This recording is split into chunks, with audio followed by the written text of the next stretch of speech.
नमस्ते दोस्तों, मैं नू। स्वागत है आपका मेरे यूट्यूब चैनल स्त्री प्रेप एमपीपीएससी में। आज मैं थोड़ा लेट सो करके उठी हूँ। मुझे अप्रॉक्स 5:30 हो गया था उठने में।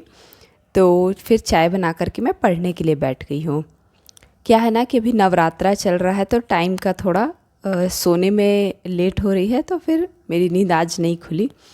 तो मैं आपको ये बताना चाहूँगी कि मैं उद्यमिता पढ़ रही हूँ।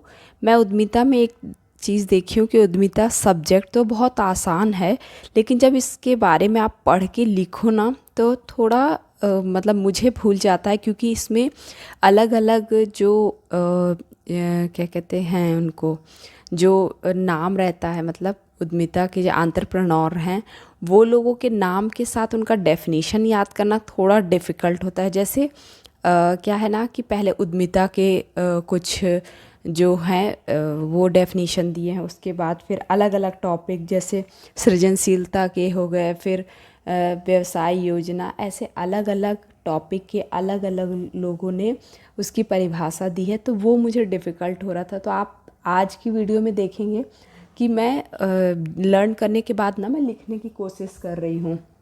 और उसका रीज़न यही है ना कि मुझे ऐसा लग रहा है कि मुझे लर्न हो गया है, बट मैं जब लिखने के लिए स्टार्ट कर रही हूँ ना तो मुझे ब्लैंक हो जा रहा है, क्योंकि वो थोड़ा सा मतलब याद रह रहा है, एक लाइन में लिख पा रही हूँ, फिर उसके बाद ऐसा लग रहा है कि आगे क्या था।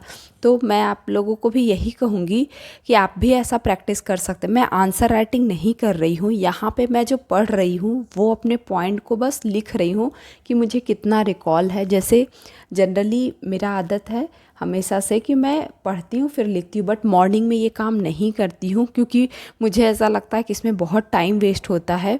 बट ये अच्छा मेथड है। जैसे मैं उद्यमिता में ये लर्न की, उसके बाद जब मैं लिखी ना तो वो पॉइंट्स को मैं दोबारा देख करके लिखी, लेकिन मुझे वो लर्न हो गए। इनफैक्ट मैं इसको रिवीज़न अगले दिन या शाम को कभी भी करती हूँ तो मुझे ये पता याद आ जाता है कि ये लिखने में मैं ये पॉइंट में मिस्टेक कर गई थी, तो याद करने में आसान है। तो मैं, मेरा ऐसे भी हैबिट है कि मैं लर्न करती हूँ और फिर लिखती हूँ तो मुझे अच्छे से मेमोराइज़ होता है। तो ये टेक्निक आप भी आजमा सकते हैं, आपके लिए भी हेल्पफुल होगा। क्योंकि क्या होता है ना, हमारे सेंस जो है वो लिखने, पढ़ने, बोलने तीनों से मतलब काम करते हैं। तो आप भी ये ट्रिक कर सकते हैं कि आप लर्न करिए, साथ ही साथ वहाँ पे जो आप परिभाषा लिखे या जो पॉइंट आप लर्न किए हैं उसे एक बार लिख लीजिए। जब आप लिखेंगे ना तो आपको याद रहेगा ना कि आपको क्या याद है, आपने कितना लर्न कर चुका है।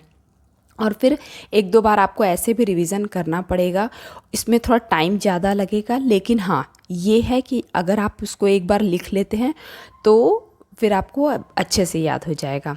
तो मुझे एक कमेंट आया था कि आप पीडब्ल्यू की क्लास जो ली है वो कितने की पड़ी, तो वो सेम ही प्राइस उनका रहता है, 3999 ही रहता है, मतलब 4000 के। उसके बाद वो कूपन कोड रहता है तो जिसमें 500,000 रुपये कम हो जाता, तो मेरा 1000 रुपये कम हो गया था।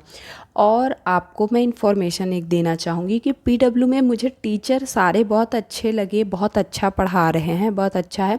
बट उसके मैं जब ये परचेस की थी तो ये बैच जो है वो मार्च में आ गया था, तो उस समय इसमें मेंटोरशिप नहीं ऐड था।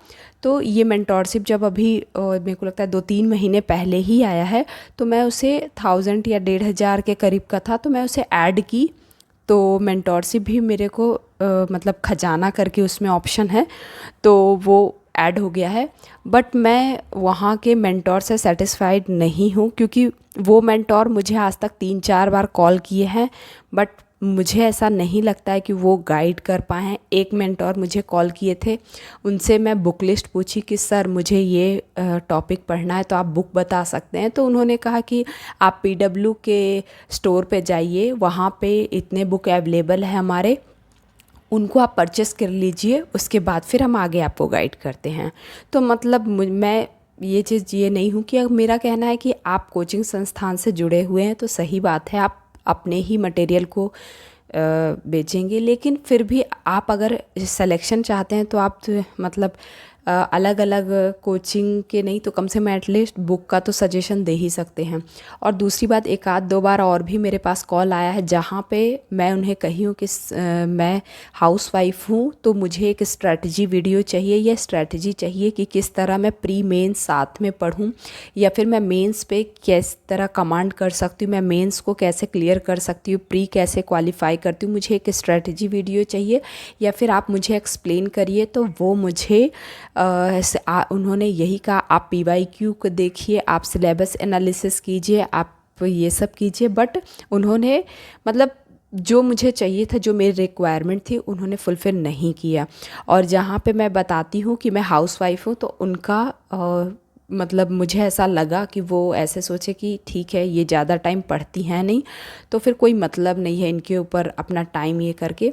तो मैं आपको यही कहूँगी कि PW की क्लास आप ले सकते हैं क्योंकि टीचर बहुत अच्छे हैं। उससे मुझे ज़्यादा ठीक लगा कि ये जो टीचर हमें पढ़ाते हैं ना वो टेलीग्राम पे लाइव आते हैं और वहाँ पे हमारे क्वेश्चन जो भी प्रॉब्लम रहता है वो ये करते हैं। उनका पर्सनली ग्रुप है जहाँ पे हम आंसर राइटिंग कर सकते हैं, ये सब ठीक है। लेकिन उनका जो 360 का जो मतलब वो लोग ऐड किए हुए हैं वो बहुत बेकार है। मैं तो बिल्कुल भी आपको परचेस करने के लिए नहीं कहूँगी। और आप सभी को मैं बहुत बहुत धन्यवाद कहूँगी मेरी वीडियो को लाइक शेयर एंड सब्सक्राइब करने के लिए। और आपको क्या मैं हेल्प कर सकती हूँ आप मुझे कमेंट कर सकते हैं। और इसी तरह आप मेरी वीडियो को लाइक शेयर एंड सब्सक्राइब करिए। और जो भी आपको प्रॉब्लम है वो मुझे आप कमेंट कर सकते हैं, मैं आपके सारे कमेंट का आंसर दूंगी। और जो कमेंट के आंसर होगा तो मैं आपको वीडियो के थ्रू आपको समझा दूंगी। और मेरे बुक्स आ गए हैं तो मैं आपको जल्दी ही दिखाऊंगी। थैंक